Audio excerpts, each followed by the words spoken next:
आइए सुनिए, देखिए, समझिए सनातन सत्य।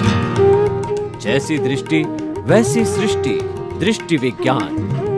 कुदरत, कुदरती रचना एवं कुदरत के कानून से शाश्वत सुख की प्राप्ति। जोधपुर के परम पूज्य महात्मा उपासक प्रोफेसर डॉक्टर सोहन राज तातेड़ के निर्देशन में सनातन सत्य। जैसी दृष्टि वैसी सृष्टि, दृष्टि विज्ञान।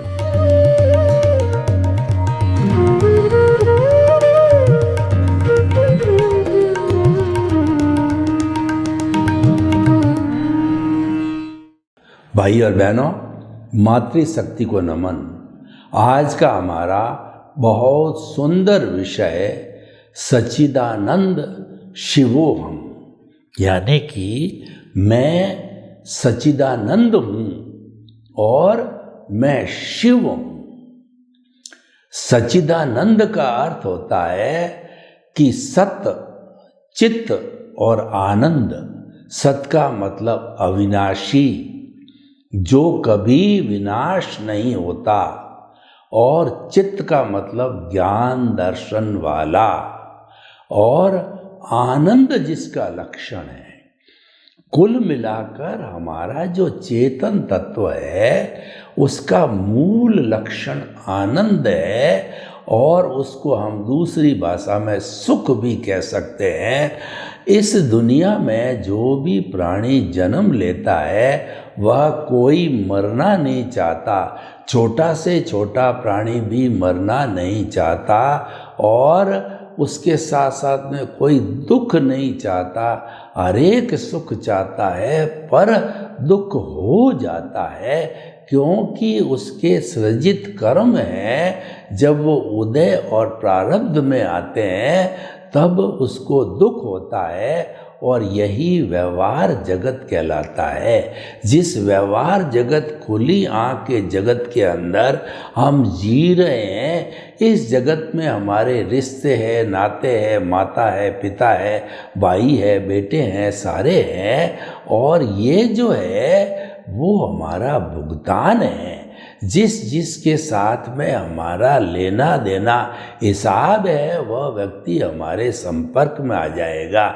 जैसे कि हमारा सबसे ज़्यादा गहरा संबंध पत्नी से होता है, इसका मतलब ये है कि वो सबसे बड़ी पार्टी है। वो जीवन भर साथ रहती है, वह सुख और दुख की भागीदार होती है। अगर अच्छी आज्ञाकारी पत्नी होती है तो वो सुख देती है, और किसी के अगर हिसाब में दुख लिखा हुआ होता है तो वह पत्नी जो है उसको इतना परेशान कर देती है कि कोर्ट तक की कार्रवाई, डाइवोर्स तक की कार्रवाई भी हो जाती है। ये सारा उदय और प्रारब्ध के अधीन होता है। तो भाई और बहनों, जो सत्य का मतलब अविनाशी, अविनाशी कौन होता है? जो कि कभी विनाश नहीं होता, वह तत्व है चेतन तत्व। वो मात्र जीवित प्राणी में होता है, उसमें संवेदना होती है, सुख दुख की अनुभूति होती है, और जो है फीलिंग्स होती है, वो ग्रोथ करता है, प्रजनन करता है। ऐसे 9 कैरेक्टरिस्टिक जो है उस चेतन तत्व के बताए गए हैं। और विज्ञान भी जो है कॉन्शियसनेस के रूप के अंदर 9 कैरेक्टरिस्टिक बताता है, यानी चेतन के कैरेक्टरिस्टिक है वो विज्ञान सम्मत है। तो वह चेतन तत्व है। और परिभाषा की गई है कि असंख्य चेतनामय परमाणुओं के पिंड को जो है हम चेतन तत्व कहते हैं। वह अविनाशी है, और इसको छोड़ कर के समस्त संसार विनाशी है। देखिए, एक तरफ तो खाली अकेला अविनाशी तत्व जो कि समस्त जीवित प्राणियों में मौजूद है, और उस अविनाशी तत्व की एक विशेषता ये है कि 84 लाख जीवा योनियाँ यानी बर्थ प्लेसेज है, उसके असंख्य अनंत जो है वो आत्माएं हैं, सब मूल रूप से एक समान है, कोई डिफरेंस नहीं है उसकी अर्हता के अंदर, उसके गुणों में, और सभी सच्चिदानंद है, अभी बने नहीं है। लेकिन वो अगर पुरुषार्थ करे तो बन सकते, हर आत्मा में परमात्मा बनने की योग्यता होती है। तो सामान्य दृष्टि से वह चेतन तत्व है, सभी प्राणियों में एक समान है। लेकिन जो विनाशी होता है उसके अंदर जो सारा द्वंद्व है, उसके अंदर द्वैत है, और उसके जो है बहुत से भेद होते हैं। जब हम व्यवहार जगत में आते हैं तो भेद ही भेद होते हैं, और निश्चय जगत में जाते हैं तो केवल एक अभेद रहता है। तो भाई और बहनों, इस विविधता के संसार के अंदर जो है अलग अलग चीज़ें, अलग अलग विचारधारा और अलग अलग जो है कर्मों का भोग होता है। इसी का नाम संसार है कि जो संचरण करता वो संसार है, और जो विनाशी है वो संसार है। क्योंकि संसार अवस्था से जुड़ा हुआ है, इसीलिए कहा गया है कि मन वचन काया तथा उससे जुड़ी हुई हर अवस्था मात्र कुदरती रचना है, और वह अविनाशी है, और वह जो है वो कहना चाहिए प्री डेस्टिन्ड है, और वह व्यवस्थित है, वह फिक्स है। यानी कि मन वचन काया जो है ये हमारा भुगतान है, ये हमारा परिणाम है, ये हमारा डेबिट क्रेडिट है, ये हमारा लेना देना है, ये हमारी बैलेंस शीट है। ये उदय प्रारब्ध से जुड़ा हुआ है, इसको हम परिणाम नहीं कह सकते हैं। और आप कहते हो कि जन्म से मृत्यु तक मैं तो पुरुषार्थ करता हूँ, मान लिया, वह सारा पुरुषार्थ रिलेटिव है, और वो रिलेटिव जो पुरुषार्थ होता है वो अज्ञान की श्रेणी में आता। रिलेटिव पुरुषार्थ बुरा नहीं है, अज्ञान बुरा नहीं है, अपना अपना व्यू पॉइंट से वो जुड़ा हुआ है, इस कारण से वो अज्ञान है। और जो सिद्धांत से जुड़ा हुआ होता है वह स्थायी होता है, और व्यू पॉइंट जो होता है, अवस्था होती है, वो विनाशी होती है, वो अस्थायी होती है। तो इसीलिए इसी का नाम जो है संसार है। और जो है ये तो सत्य की बात कही, यानी विनाशी अविनाशी की बात हमने कही। और चित्त जो है वो होता है ज्ञान दर्शन। हमारी आत्मा को जो है बताया गया है कि उपयोग लक्षणों जीव मीन्स आत्मा का जो लक्षण है वो उपयोग है। उपयोग को हम ज्ञान दर्शन कहते हैं। ज्ञान दर्शन केवल चेतन तत्व में है, अचेतन तत्व में ज्ञान दर्शन नहीं है। ज्ञान दर्शन का अर्थ होता है जानने वाला और देखने वाला। जड़ होता है, वो जानने वाला देखने वाला नहीं है। जैसे कि मैं कोई चीज़ जान रहा हूँ, मेरे सामने कैमरा है, मैं जान रहा हूँ और उसको देख भी रहा हूँ, तो ये जो योग्यता क्यों है मेरे में? क्योंकि मेरे भीतर चेतन तत्व है, इसीलिए योग्यता है। तो ये हमारा हो गया, चित्त हो गया। और आनंद जिसका लक्षण है चेतन होगा, और चेतन की हम खोज करें तो उसमें मात्र आनंद है, और आनंद के अतिरिक्त कुछ नहीं है। जो हम आनंद या सुख है बाहर ढूंढते हैं कि रोटी में सुख है, कपड़े में सुख है, पत्नी में सुख है, धन में सुख है, और जो है हमारे बाल बच्चों में सुख है, और जो हमारी ज्वेलरी में, कैश बैलेंस में सुख है, तो वो हमारी भ्रांत मान्यता है, काल्पनिक है। क्योंकि सुख जो है वो उसका कोई अस्तित्व होता ही नहीं है, वो अस्तित्व है ही नहीं, क्योंकि सुख जो है वो बाहर है ही नहीं। बाहर तो सुखाभास है, आभास होता है हमको सुख का। मैं आपको एक उदाहरण देना चाहता हूँ कि जब हम मंदिर से बाहर आते हैं तो बाहर आने पर जो भिखारी लोग बैठे रहते हैं उनको जो है हम 100 रुपये का नोट देते हैं तो वो बहुत खुश होता है कि बड़ा सेठ आया, मुझे आज 100 रुपये का नोट दिया, क्योंकि मुझे तो प्राय लोग 1 रुपया 2 रुपया देते हैं। और अब थोड़ी देर में हमारे पास एक वेल टू डू व्यक्ति जो निकला, उसको हमने 100 रुपये का नोट ऑफर किया तो वह इंसल्ट फील करता है, उसके लिए दुख हो गया और भिखारी के लिए सुख हो गया। एक जो है डायबिटीज़ का पेशेंट है, उसके लिए जो मिठाई है वह जहर है, और जो व्यक्ति स्वस्थ है बिना डायबिटीज़ का, उसके लिए वह मिठाई एक टॉनिक की तरह है। तो देखिए मिठाई एक ही है, पर एक के लिए सुख है, दूसरे के लिए दुख है।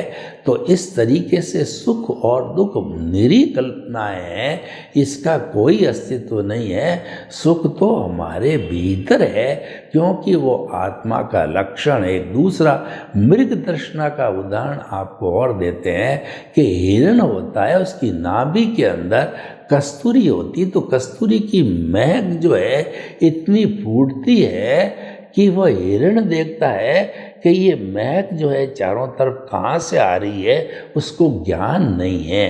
कोई भी सद्गुरु मिलता है तो उसको बताता है कि कस्तूरी तो तेरी नाभि में है, वहीं से सुगंध आ रही है, तब उसको मालूम पड़ता है, उसको ज्ञान होता है। तो उसी तरीके से हम जो है जीवन भर सुख को बाहर तलाशते हैं, जबकि सुख तो भीतर में है, और उसके लिए हमारा प्रज्ञा चक्षु जो है जागृत होना चाहिए, एनलाइटनमेंट होना चाहिए। हमको सद्गुरु या ज्ञानी पुरुष मिलना चाहिए जो कि इस चीज़ का आभास करावे, ज्ञान करावे कि सुख हमारे भीतर है। तो भाई और बहनों, हमारा जो आज का विषय है सच्चिदानंद, तो मैं सच्चिदानंद हूँ, मैं जो है अनंत आनंद वाला हूँ, अनंत ज्ञान, अनंत दर्शन, अनंत शक्ति और अनंत सुख का धाम हूँ। ऐसा मैं जो है मेरा अस्तित्व है। अब जो है शिवोहम, शिव मैं शिव हूँ। शिव का मतलब कल्याणकारी होता है, यानी कि जो है मैं सबका कल्याण करने वाला होता हूँ। ब्रह्मा विष्णु महेश है, इसमें जो शिव है वो इस दुनिया का जो है वह कहना चाहिए संचालन करते हैं और पालन पोषण करते हैं। और अगर वो कुपित हो जाते हैं, यानी दुर्जन लोग सामने होते हैं, तो दुर्जनों का खात्मा भी करते हैं, क्योंकि सारना वारना जो है शिव को करनी होती है। तो शिवो हम का मतलब हो गया मैं सृष्टि को जो है संतुलित रखने वाला शिव हूँ। तो देखिए कि ये शिव जो है होने से कल्याण करने वाला होता है, हमारा भी कल्याण हो और दुनिया के सब लोगों का भी कल्याण हो। सर्वे भवन्तु सुखिनः सर्वे सन्तु निरामया। लोग के जीवों को सुख मिले, शांति मिले, आनंद मिले, प्रेम मिले, सौहार्द मिले, और सभी जो है हम बड़े प्रेम के साथ के अंदर अपना जीवन यापन करें, ऐसी भावना शिवोहम के अंदर होती है। तो ये जो है कल्याण करने वाली है, वो भी हमारी जो आत्मा है वो कल्याण करने वाली है, यानी हमारी आत्मा का जो मूल स्वरूप है वो कल्याणकारी है, वह किसी का बुरा करने वाला नहीं होता है। देखिए हमारे इस जो है आत्मा के साथ के अंदर जो अज्ञान जुड़ा हुआ होता है वो राग द्वेष से पोषित होता है, वही किसी का जो है नुकसान और किसी का फायदा करने वाला होता है। इसीलिए कहा गया है कि ज्ञान का नाश ही सच्चा नाश है, ज्ञान का त्याग ही सच्चा त्याग है। क्योंकि हमें अपने अस्तित्व की प्राप्ति करने के लिए ज्ञान का जो अज्ञान का त्याग करना पड़ेगा, और अज्ञान जब जीरो हो जाता है तब हम अपने मूल स्वरूप में आ जाते हैं। क्योंकि अज्ञान है उसी ने इस जो है वो कारावास के अंदर हमारे मूल अस्तित्व को या हमारे को कैद कर रखा है। तो हमारा संपूर्ण जो है ये कहना चाहिए पुरुषार्थ क्या होना चाहिए कि अज्ञान को नाश करना। अब अज्ञान को नाश करने के लिए हमको क्या क्या कदम उठाने चाहिए उसकी हम जानकारी करते हैं। देखिए कि मनुष्य के अलावा अज्ञान को नाश करने वाला दूसरा प्राणी नहीं है, क्योंकि वह तो ज्ञान और अज्ञान को समझता ही नहीं है। वो कैसे दूर करेगा? जो ज्ञान और अज्ञान का विवेक करने वाला मनुष्य प्राणी है वही जो है वो ज्ञान का तो उपादेय करेगा और अज्ञान को हे करेगा, तभी छूटेगा। अब देखिए ज्ञान अज्ञान क्या है यह भी हमें समझना पड़ेगा। मैं और मेरा है वो अज्ञान है, और जो हमारा निमित्त भाव है वो ज्ञान है। यानी कि जब हम अपने साथ में आई प्लस माई है वो अज्ञान है। यानी कि आई प्लस अज्ञान इक्वल टू बद्ध आत्मा, और आई माइनस अज्ञान इक्वल टू शुद्ध आत्मा। तो शुद्ध आत्मा को बनाने के लिए आई और माई जो है ये दोनों ज्ञान है। आई माई का मतलब मिथ्या ज्ञान, मिथ्या दर्शन। तो मिथ्या ज्ञान क्या है कि ये शरीर मेरा है, मेरा घर, मेरे धन, मेरी दौलत, मेरा परिवार, मेरा पद, मेरा प्रतिष्ठा, और जो है ये सारा जो है वो अज्ञान है और उसके मिथ्या ज्ञान है। और जो जितना भी ये शरीर है, मन वचन काया है, उसका संचालक मैं हूँ, उसको चलाने वाला मैं हूँ। मेरी जो है इजाज़त से मेरे द्वारा ये संचालित होता है। तो ऐसी जो भावना होती है वो जो है मिथ्या दर्शन कहलाता है।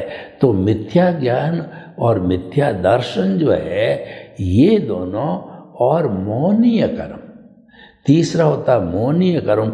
मिथ्या ज्ञान का संबंध ज्ञानावर्णीय कर्म से है, मिथ्या दर्शन का संबंध दर्शनावर्णीय से है, और मौनीय का जो कर्म, मौनीय कर्म जो है वह मौनीय कर्म जो है उसके कारण जो है वो होता है हमारा ऑनरशिप और डूअरशिप से। तो उसका जो संबंध है ऑनरशिप से डूअरशिप के साथ में है। तो ये तीनों जो है हमको जो है अपने स्वरूप को प्राप्त करने में रुकावट डालते हैं। तो उसकी जगह हमें सम्यक ज्ञान, सम्यक दर्शन और जो है वह सम्यक तप और सम्यक चारित्र को प्राप्त करना पड़ेगा। सम्यक ज्ञान की प्राप्ति करने के लिए हमारे को जो है अकर्ता बनना पड़ेगा, निमित्त बनना पड़ेगा। और निमित्त को प्राप्त करने के लिए हमको सद्गुरु का मिलना जरूरी है। हमारे जो है भाग्योदय के बिना हमारा निमित्त की मानसिकता नहीं बन सकती। अगर हमारा भाग्योदय है तो हमें सद्गुरु मिलेगा, और वह सद्गुरु जो है हमारा जो है कहना चाहिए कर्ता पद को जो है वो हमेशा हमेशा के लिए समाप्त करके एनलाइटनमेंट जागृत करते हमको निमित्त बना देगा। तो हम जब निमित्त बन जाते हैं तो उसके साथ साथ के अंदर निमित्त, निर्दोष, अकर्ता और शुद्ध आत्मा, ये चारों चीज़ें, चारों भावनाएं ये साथ ही आ जाते हैं। और जैसे कि हमारी जो चंडाल चौकड़ी है कि क्रोध, अहंकार, माया, लोभ ये भी साथ रहते हैं। एक को एंट्री दे दो तो तीनों बैक डोर से आ जाते हैं। तो उसी तरीके से हमने निमित्त को इनवाइट किया, तो निमित्त के साथ में निर्दोष अकर्ता और शुद्ध आत्मा जुड़े हुए हैं, क्योंकि जो व्यक्ति निमित्त होगा वो जो है वो हमारे इस कुदरत के कानून में विश्वास करने वाला होगा। जब वो विश्वास करेगा तो विश्वास करने के साथ साथ जो है वह जो उसके विश्वास के साथ साथ में जो उसको हर एक प्राणी, दुनिया के प्राणी को निर्दोष मानेगा, क्योंकि कोई प्राणी उसके संपर्क में आया है वो स्वतंत्र रूप से वो आ नहीं सकता, उसको तो कुदरत ही भेज सकती है। देखिए इस दुनिया में 7.8 अरब की जनसंख्या है। हम आपको बताना चाहते हैं कि क्या सारे लोग हमारे संपर्क में आते हैं? नहीं, हमारे संपर्क में वही आते हैं जिसके साथ हमारा हिसाब बाकी होता है, कुछ लेना देना बाकी होता है, वही आता है। कोई व्यक्ति हमारे में पैसे मांगता है तो वो हमारे घर आकर के बैल बजाएगा और हम कहते हैं सप्ताह भर बाद आना, तो सप्ताह भर फिर बैल बजाएगा। फिर हम कहते हैं महीने भर बाद आना, तो महीने भर आके बैल वही व्यक्ति क्यों बजाता है? उसका कारण ये है उसके साथ हमारा हिसाब है और अभी तक क्लियर नहीं हुआ है। किसी कमरे में 5 लोग सो रहे हैं और वो कमरा मच्छरों से भरा हुआ है, तो उसमें 4 लोग तो खुराटे ले रहे हैं, अच्छी नींद पा रहे हैं, और 5वां व्यक्ति जो है वो बेचारा, उसको मच्छर काट काट के वह हैरान हो गया, उसकी नींद खराब हो गई, क्योंकि उन मच्छरों का द्रव्य क्षेत्र काल भाव, तो वो क्षेत्र तो कमरा हो गया और वह काल हो गया रात्रि का समय, और द्रव्य वह व्यक्ति है और मच्छर है, दोनों द्रव्य हो गए। और जो भाव जो है वो मच्छर ने भाव किया, क्योंकि उसका उदय प्रारंभ है, तो वो भाव करके सोते हुए को काट करके उसका खून को चूस लेगा, तो ये उसका हिसाब पूरा हुआ। तो ये द्रव्य क्षेत्र काल भाव के अधीन नियंत्रित होता है और ये सारा उदय और प्रारब्ध होता है जो कि व्यवस्थित होता है और वो मैकेनिकल मोड से चलता है और ये इसकी मालिक कुदरत होती है। तो कहने का अर्थ होता है कि परिणाम में हम स्वतंत्र हैं और जो है हमारे भाव पक्ष होता है उसमें हमारी आत्मा स्वतंत्र है, क्योंकि आत्मा पर जो है जड़ के और सृष्टि के नियम लागू नहीं होते हैं और सृष्टि पर आत्मा का नियम लागू नहीं होता है, क्योंकि वो चेतन है।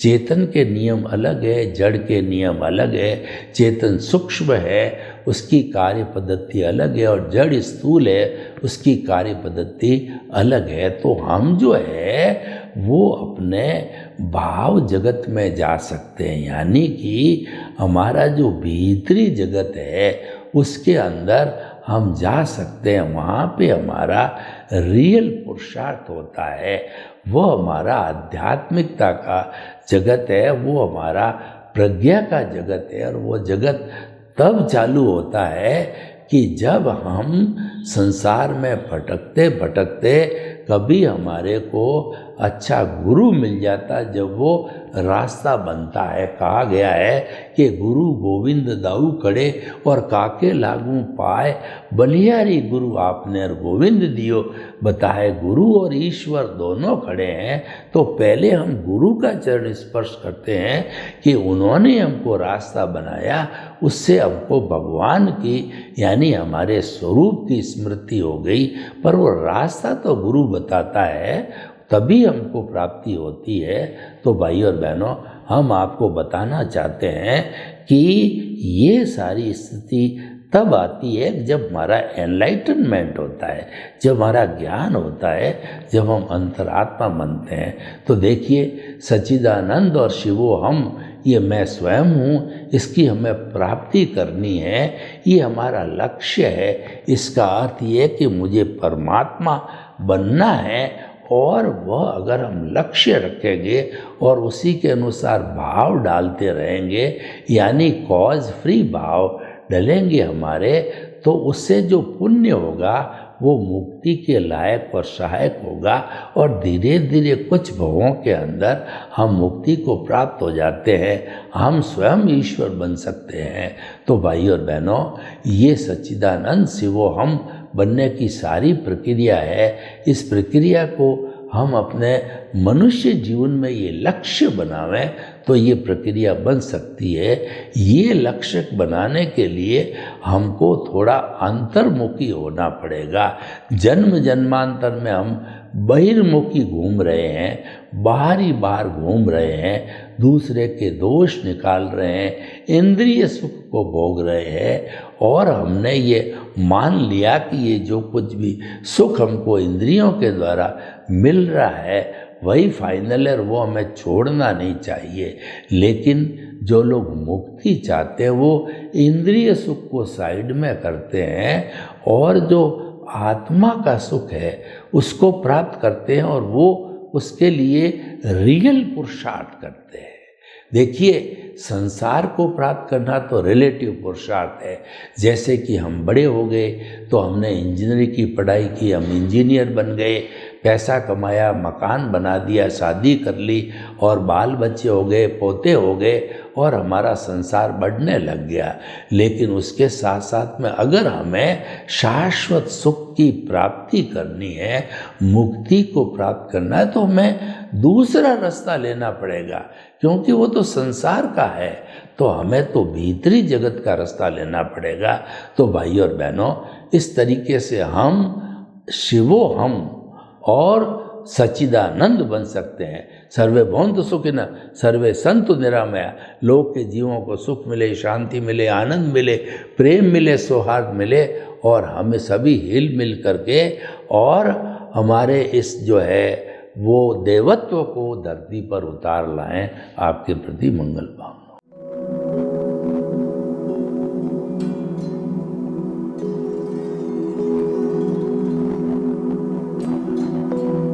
एक ऐसा अंतर्राष्ट्रीय ख्याति प्राप्त मानव जो गुरु प्रेरणा से पिछले 20 वर्षों से वानप्रस्थ जीवन जीते हुए 24 घंटे मानवता की सेवा में संलग्न है।